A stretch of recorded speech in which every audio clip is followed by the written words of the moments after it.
And if there are more show up, everyone's welcome. So very good. I'm very happy that you're here. I would say like good evening, but it's maybe afternoon or morning. So everyone's welcome. I'm very happy that you took time just to leave the world behind for a moment and say step into a different space and different meeting place.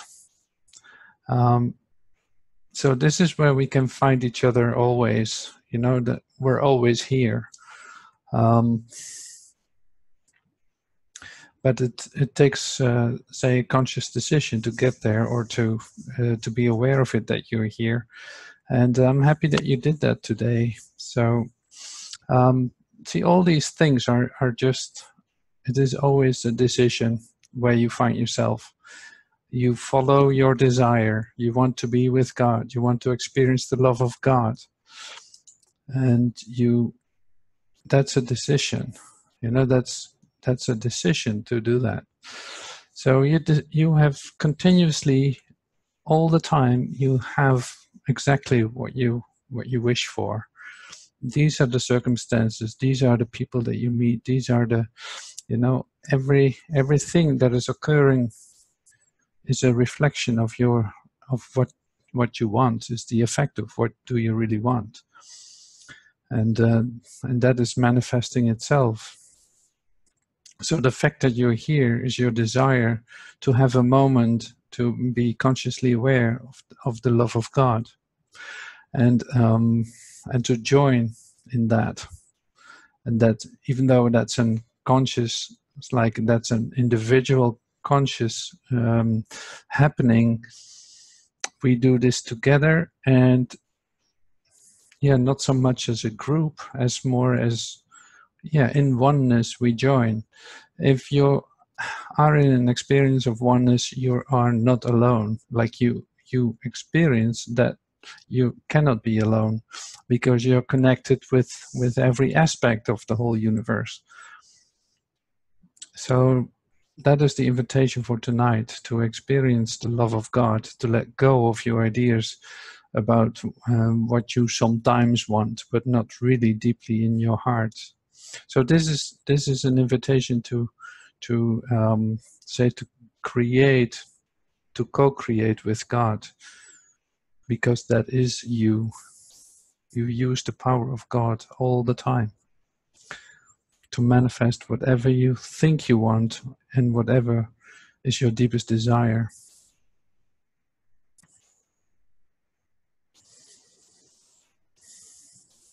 So in the readings that we do on the Facebook closed group from EWHub, we have chapter 2 of the Contemplative Life of Joel, and in that second chapter that we're in, it is about like erasing our concepts of God, erasing all ideas that we have about God, because they're just basically in the way to experience God, and to let God be revealed in everything, like to see that even into this three-dimensional experience that you're in your daily life.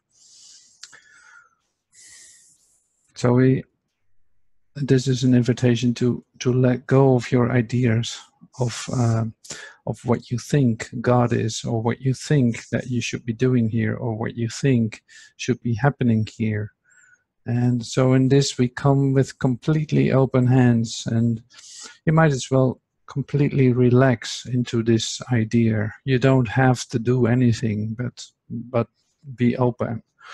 And to be open goes a little bit further and further and further. Like you have this is always a new experience in that sense. So to become open is to receive even more, than you did before, by looking at the edges of your consciousness, in which you can, like, you almost hear it, or you hear it, like you really stretch your mind in that sense, to receive whatever is going to be given. But you do that the best when you relax, because if you start to use your mind with it in terms of think like, oh, I really need to do that, then you're probably going to become obsessive with it, and that's not necessary. So just relax and sit back and see what it means to completely open for this new experience of yourself as the Christ, of yourself as one ray of God, so to speak. So I found little pieces of the Bible, so I'm going to read that a little bit. I'm reading a little bit of the Contemplative Life of Joel, but I'm going to start with the 2 Corinthians 3 from the Aramaic Bible in plain English, and it's 2 Corinthians 3, and it starts at 3. Verse 3, for you know that you are a letter of the Messiah that is ministered by us, written not in ink, but by the Spirit of the living God, not in tablets of stone, but in tablets of hearts of flesh. So it's like, it is not written like it's being used in the Old Testament. No, this is written in your heart, literally. This is written with spirit instead of a pencil or whatever. So the reception of what is actually being given is so close to you that you have a hard time discovering what it actually is, because it's so close to yourself. And so to listen with your heart, or to hear this with your heart, is also to be in this say gratitude, or an expression of love, of the extension of this love in everything you do and say and think. So that is of course very important, that you do all these 3 things. Like in order to extend love, you have to think, do, and do that. It's like that needs to be one thing: what you think, what you say, and what you do. But that becomes very easy when you're touched by Spirit. That becomes very easy because it's like you don't even have to think about it. It becomes a natural flow from you into this world. From you, inspired literally in spirit, extending yourself and giving love to God and giving love to your neighbor, to your brother.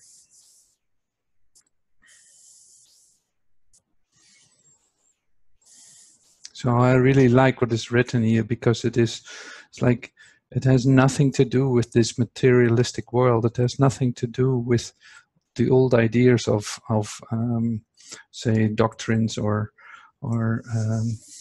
things that are written in stone or anything. No, this is very juicy. It's very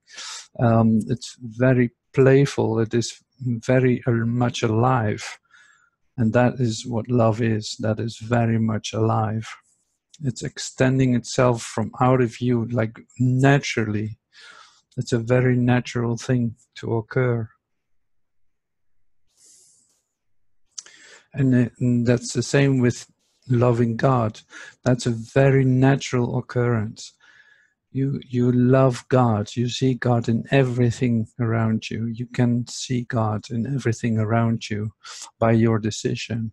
It's like it's your decision to either see this world of God, of the love of God in everything you see, or you see a world of fear, where everything is limited and contracted and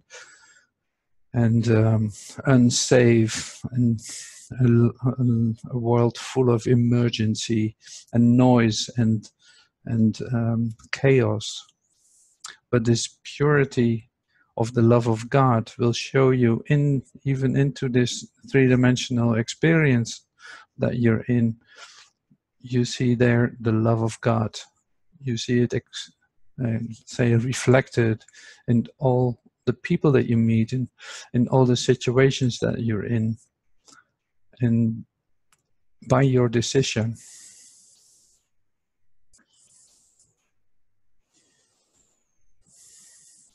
So these are not concepts of God. So the erasing of all the concepts of God is necessary for you to be able to perceive this, to be able to experience this, because these concepts just hold you back from having this experience and from seeing that in a totally different way, from seeing the love of God in everything around you and every person you meet. So you come to this place, you come into this experience by relaxing even deeper, by sitting back and relaxing even deeper, or stepping back out of any situation that you're in and take a deep breath and know that you're in spirit, that you are guided by spirit in order to learn or to experience the love of God in everything you see. So that is a possibility always. It is always available. So in all, that brings you to also in all the freedom that you have to step out of every situation. When you're in a complicated situation or something like that, and you probably have something in mind when I say that, it's like that. Always you can step out of it.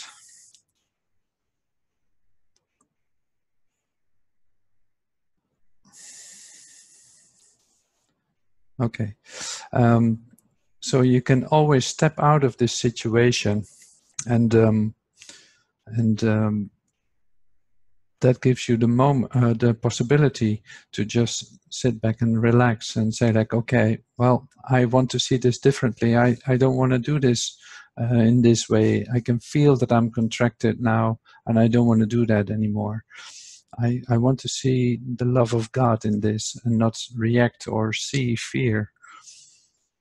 So this is going on and on. So always there's a possibility to come back into the situation that you were in before, and by completely relaxing into it, and by bringing the peace that you just experienced, by bringing that back in, the situation is already different.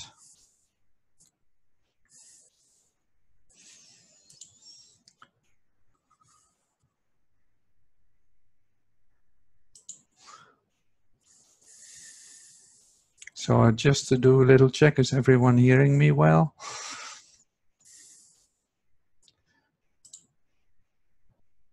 Yes. Okay, good. Because I just got one chat that I was not able, she was not able to hear me. I'm just checking in.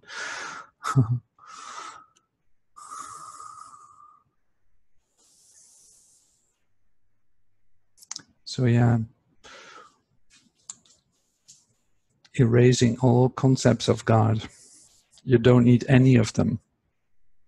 There's no good concept of God, or there's no better concept of God. No, you don't need any concept of God. You have your own experience.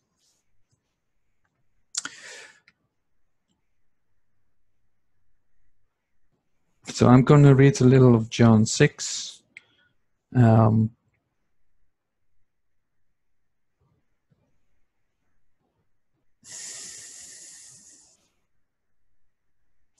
And John 6, and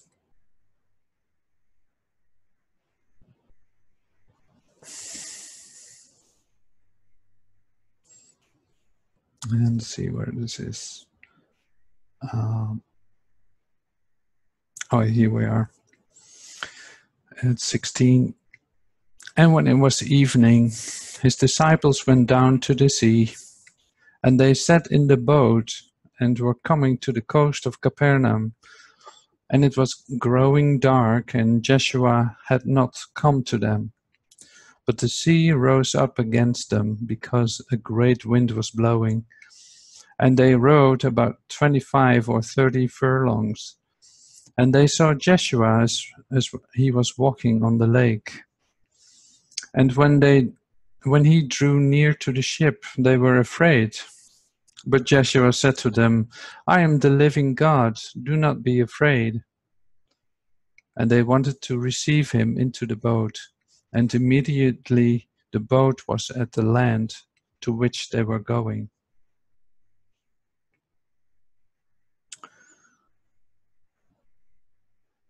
See, this is a nice example of that. It's like, yeah, you're in sea, you're in the boat. Suddenly, hell breaks loose, and then you know that Jesus is around, and that they didn't know that he would come there, but suddenly they see something walk on the water, and walking up to them, and suddenly by his appearance they perceive that they come into the perception or the experience of the idea that I am the living God. Why would you be afraid? Like, you can totally trust this.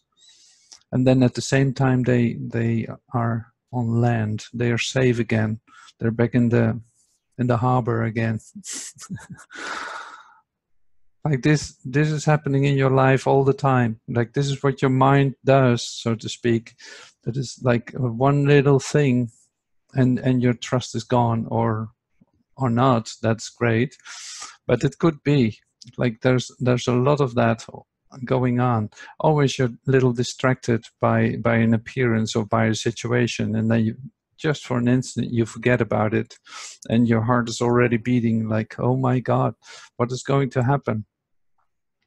And this is what I meant. Like, you can always step out of it and just realize, oh my God, I just forgot. So I want to experience the peace of God instead of this, because it is really like, the human mind is pathetic. It's like, you can understand it, but it's pathetic in the sense of it's so fragile and so uncertain and so full of doubt. It doesn't need much to be triggered, but it's always doing the same thing. Then it's or attacking or protecting. It is just thinking about itself and not of anything else. It is never giving, but just concerned about itself.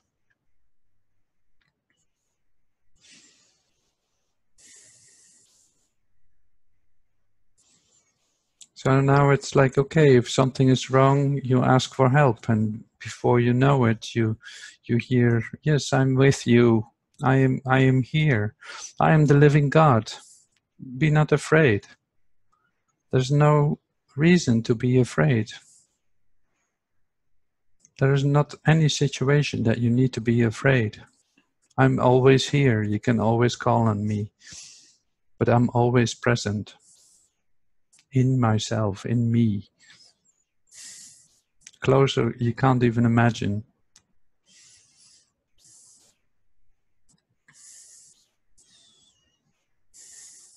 So yeah, it's a very practical transformation. It's like all these situations that are occurring, you chose for it when you came in here as a soul, and checked all the options. When you jumped into this third dimensional experience, it's like you have set this up for yourself. This is your chance to wake up and extend love in all situations, and say, live from out of your soul, remembering God in your heart.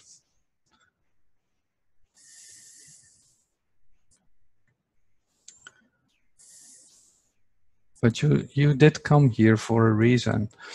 You came here to remember God in all situations.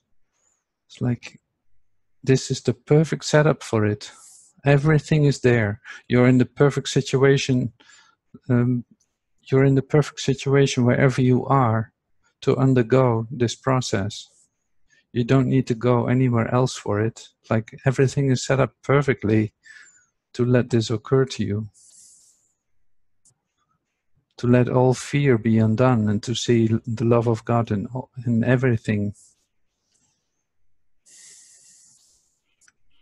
And start extending the love that you are. And getting really inspired to do so more and more and more. You know, that is a very natural occurrence. Like love always wants to expand itself, it becomes more by itself by giving it away.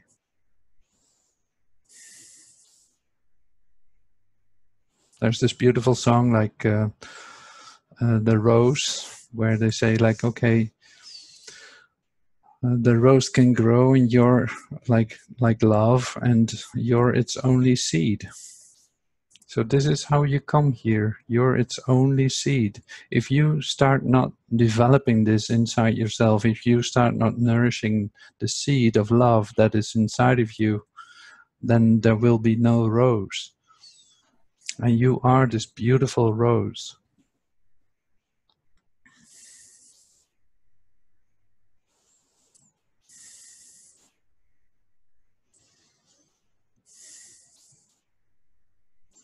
And as a rose, you have to nourish yourself with the light. It's growing with light and water. So it's like you have to nourish yourself with the light and love of God. Then it can grow and can become big and beautiful and come into what it already was. It was already available, like in the seed.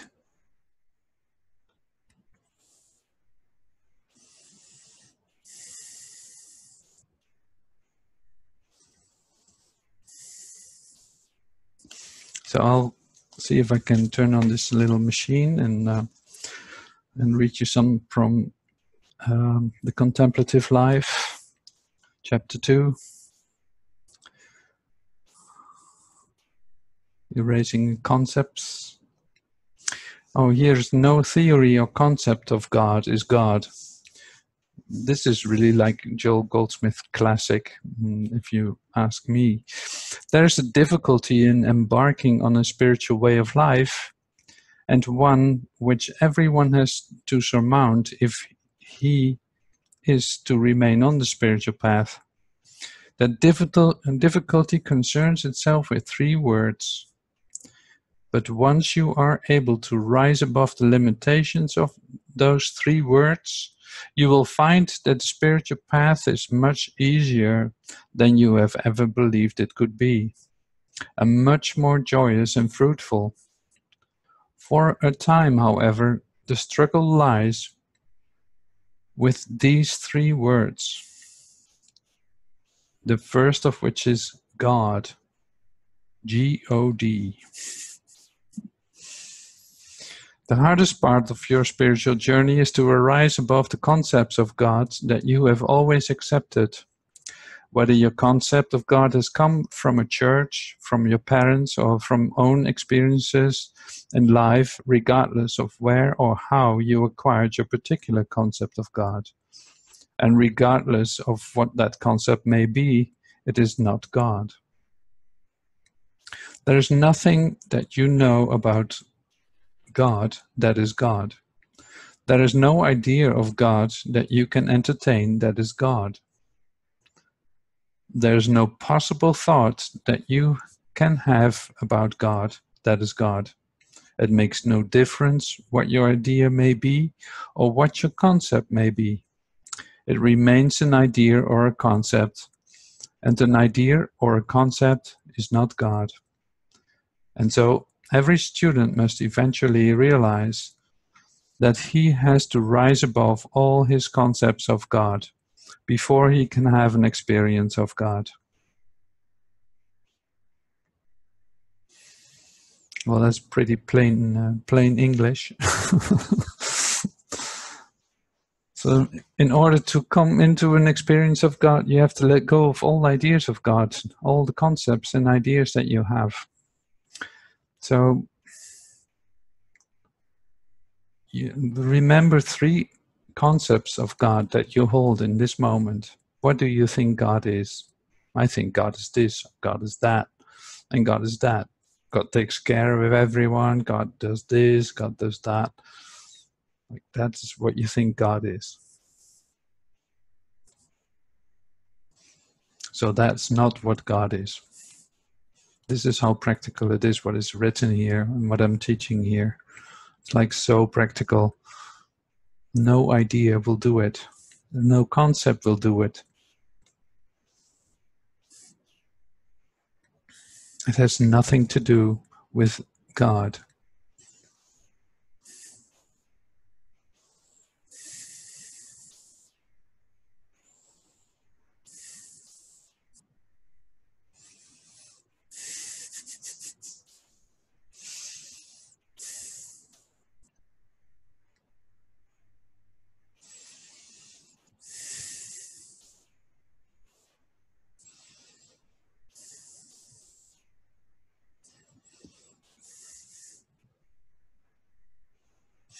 Okay, one more.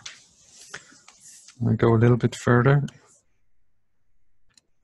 The attainment of God is an individual experience and cannot be given to a group of individuals, although it may be given to many individuals in a group.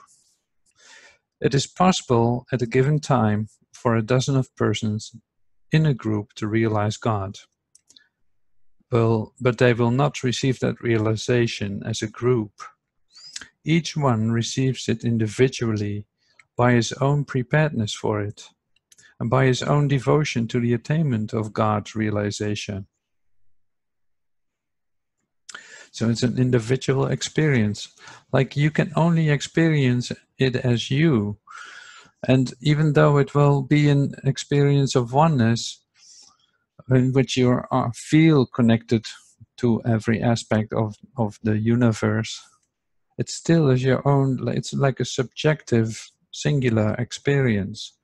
We experience it singularly, but it's subjective. It's exactly for you in your way, and that is perfect. That's beautiful, because like the rays of the sun, each one of us is a ray of light in that sense, but all with its individual characteristics, or with its individual capacities, and with its specific frequency.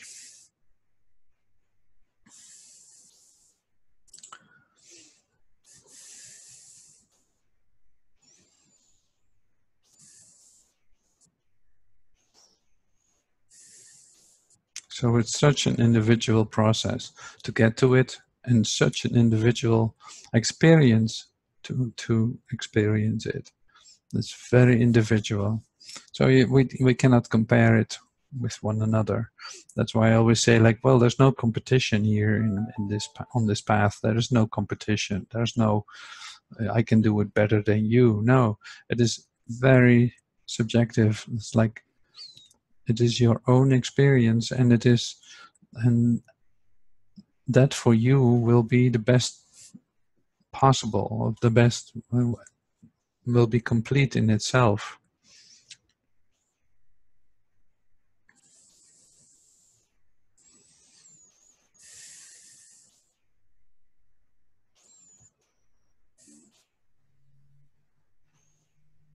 So are you experiencing that in this moment? Are you experiencing the love of God? Does light come into you in this moment? Or are your concepts of God like a little in the way? Why not releasing them? Why not releasing all the ideas you hold about God, about the love of God?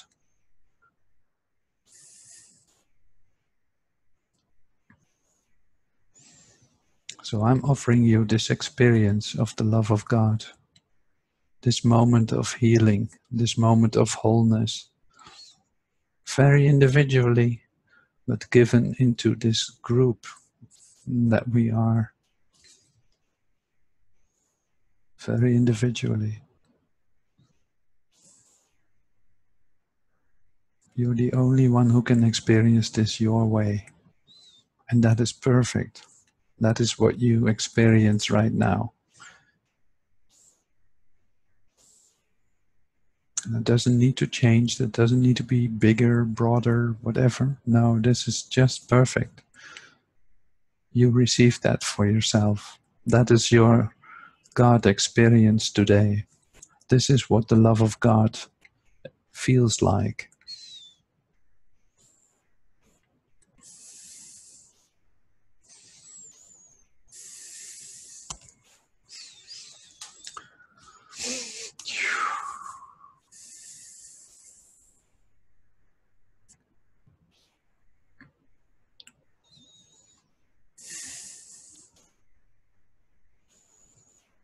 So yeah, this is perfect timing. You ask for this to occur. You ask for this so it can happen.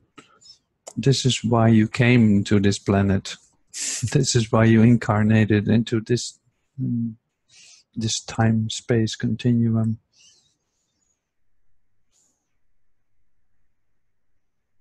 You are there to experience a moment of the love of God.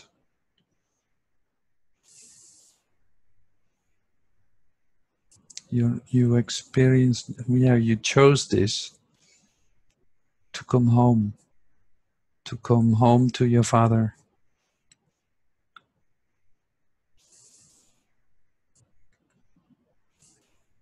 To extend love to your brother and to God.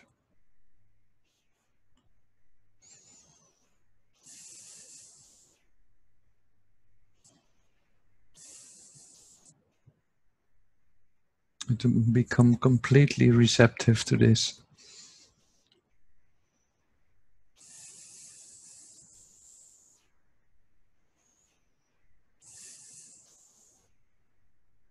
To remember who you are. To remember what is real about you. And to remember your wholeness. By losing all concepts about yourself and about God and about everything. Leave it all behind. And let it be very simple for yourself. Experiencing the love of God. No idea what that means, but I'm totally willing to receive it and extend it in this moment.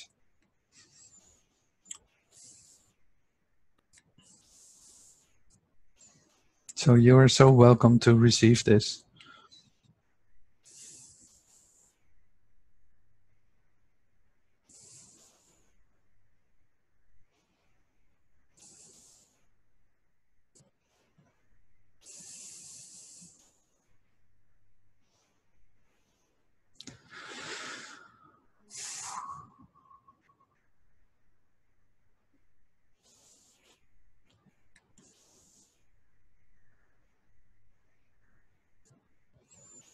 So I'm so happy that you came here and that you want to join with the ones that are here.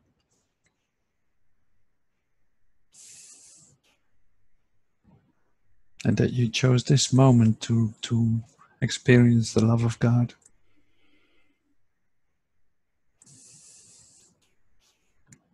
There is no better moment. Like you cannot do it tomorrow or whatever. No, this is happening right now.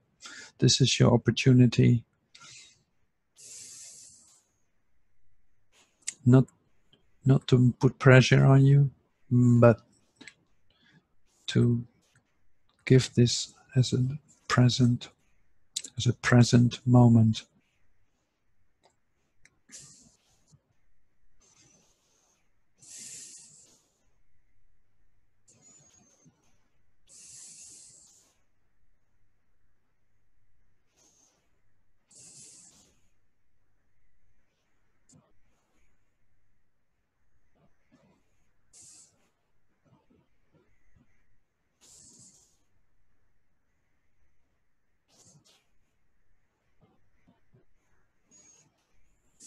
So thank you so much for being here. This is the like the last class from this series, and we will start again, but that will take like a week or two. On Wednesday there still is a meditation moment, and you can watch this recording on YouTube. And after this class you can join in again to share and join in oneness, as I call it. And you can share your experience, or you can extend your love in the way that you want. And you're very welcome to get there. Just log on to this class again, or the same video room, and I will let you in. Okay, so see you maybe afterwards, and otherwise see you soon. Have a great day. Thank you.